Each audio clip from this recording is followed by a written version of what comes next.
السلام علیکم ورحمۃ اللہ وبرکاتہ. ښه راغلاست دوستانو. دې درس کې مو ستاسو پر وړاندې باندې اوکیبلري یعنې مشکل الفاظ راوړي دي.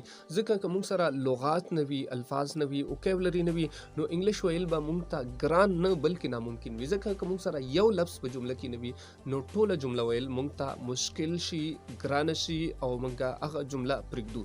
نو په دې درس کې هم ستاسو پر وړاندې موږ سمه اوکیبلري راوړې ده او هغه د رمضان متعلق او د اسلام متعلق. نو راځئ په دې درس کې زده کړئ. خو دوستانو که تاسو زموږ چینل کې نوي یاست نو زموږ چینل سبسکرایب کړئ او که تاسو غواړئ چې هره آینده راتلونکي ویډیو موږ ته په وخت باندې ملاویږي، د هغې نوټیفیکیشن حاصلوئ، نو د نوټیفیکیشن دپاره تاسو د بیل بټن هم پرس کړئ چې آینده راتلونکي ویډیو تاسو ته په وخت باندې ملاویږي. راځئ د اوکیبلري په طرف باندې. اول لفظ د موږ سره سیکلوژن. سیکلوژن معنا اعتکاف. سیکلوژن اعتکاف یا خلوت نشینی یا ځان له ناسته د عبادت دپاره. دویم لفظ د موږ سره پروسټریټ. پروسټریټ معنا سجده کول. پروسټریټ سجده کول. دریم لفظ د موږ سره ریسیټیشن. ریسیټیشن معنا تلاوت. ریسیټیشن تلاوت. او څلورم لفظ د موږ سره ریوارډ. ریوارډ معنا ثواب. ریوارډ معنا ثواب او اجر او بدله.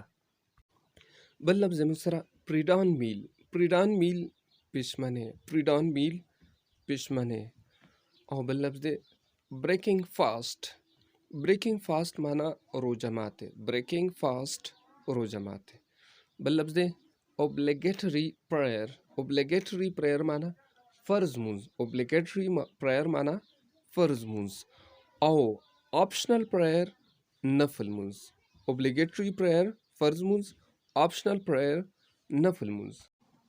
بل کنګریګیشن. کنګریګیشن معنا جمع. لکه موږ په جمع باندې مونځ کوو یا وایو جمع ولاړه ده نو جمع ته وایو کنګریګیشن. کنونشن پری. کنونشن پری معنا اجتماعي دعا. کنونشن پری اجتماعي دعا. ابلوشن.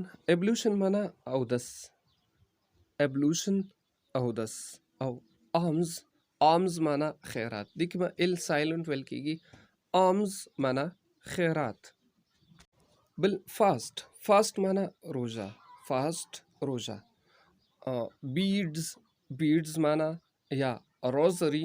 روزري معنا یا بیډز معنا تسبیح. په کوم باندې چې موږ ذکر کوو آی تھنک انګلیش کې ویلی شي بیډز یا روزري.